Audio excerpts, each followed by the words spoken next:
ஈஷாய நமக. முருகாசரணம். அக்னி நட்சத்திரம் இன்று மே 4 தொடங்கி மே 29 வரை அக்னி நட்சத்திரம் நீடிக்கிறது. வழக்கத்தை விட வெயிலின் தாக்கம் அதிகரிக்கும் காலம் இது. நம் பஞ்சாங்கத்தில் இந்த தேதிகள் சரியாக கணிக்கப்பட்டு சொல்லப்பட்டுள்ளது. அக்னி நட்சத்திரம் வரலாறு. முன்னொரு காலத்தில் 12 வருடங்கள் இடைவிடாமல் நெய்யூற்றி சுவேதகி என்ற மன்னன் யாகம் செய்தான். தொடர்ந்து நெய் உண்டதால் அக்னி தேவனுக்கு மந்த நோய் ஏற்பட்டது. மூலிகைகள் நிறைந்த அடர் காட்டை தின்றால் அவரது ஜீரண உபாதை தீரும், வயிற்று வலி குணமாகும் என்றார் பிரம்மா. எனவே அக்னி பகவான் காண்டவ வனத்தை தேர்ந்தெடுத்தார். அந்த வனம் இந்திரனுக்கு மிகவும் பிடித்தமானது. எனவே அதை அக்னி பகவான் உண்ண முற்பட்ட போது இந்திரன் பெரும் மழையை பெய்வித்து அக்னியை அடக்கினான். பலமுறை முயன்றும் அதே நிலை நீடித்தது. அக்னி பகவான் கிருஷ்ணரை கண்டு வலம் வந்து துதித்தார். தனது நிலையை கூறி வருந்தினார்.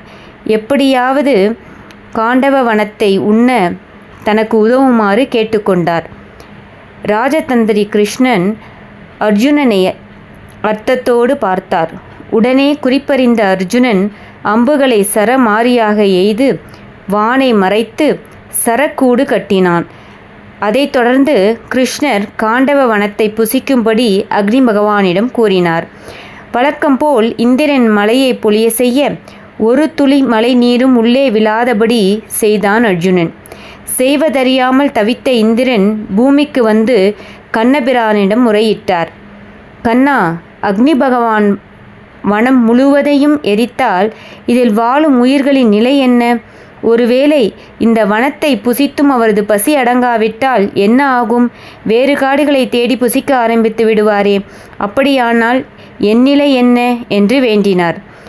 அனைத்தையும் கேட்ட பரந்தாமன் அக்னி பகவானுக்கு ஒரு கட்டளையிட்டார். அக்னியே, எண்ணி 21 நாட்கள் மட்டுமே நீ காண்டவ வனத்தை புசிக்கலாம். அதன் பிறகு உன் வயிற்று வலியும் தீர்ந்துவிடும். அதன் பின்னர் அர்ஜுனனின் சரக்கூடம் கலைந்துவிடும்.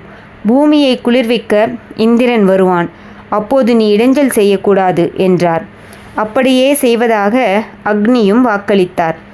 அக்னி பகவான் தனது 7 நாக்குகளால் முதல் 7 நாட்கள் பூமிக்கு அடியில் இருந்த வேர்களையும் பூச்சிகளையும் புசித்தார். அடுத்த 7 நாட்கள் மேலே இருந்த மரங்கள், செடிகள் ஆகியவற்றை உண்டார்.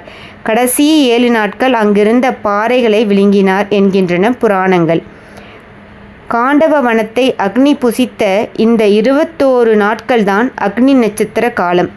பின் நாட்களில் இந்த கணக்கில் முன்கத்திரி பின்கத்திரி என்ற சில நாட்கள் சேர்த்து கூறுவது எப்படியோ வழக்கமாகிவிட்டது. அக்னி நட்சத்திரம் ஆரம்பித்த முதல் 7 நாட்கள் வெப்பம் சற்றே குறைவாகவும், அடுத்த 7 நாட்கள் மிக மிக அதிகமாகவும், கடைசி 7 நாட்கள் மீண்டும் மிதமாகவும் இருக்கும்.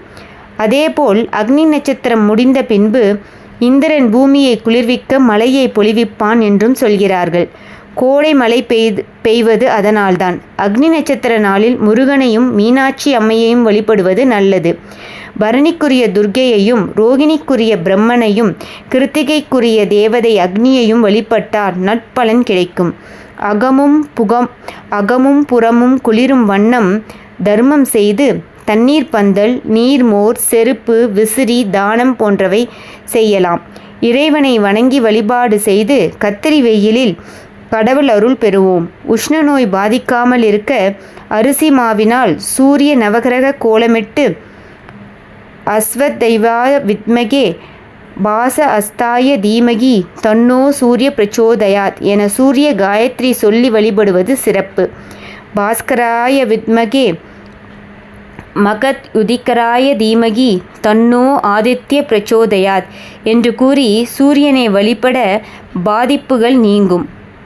நன்றி.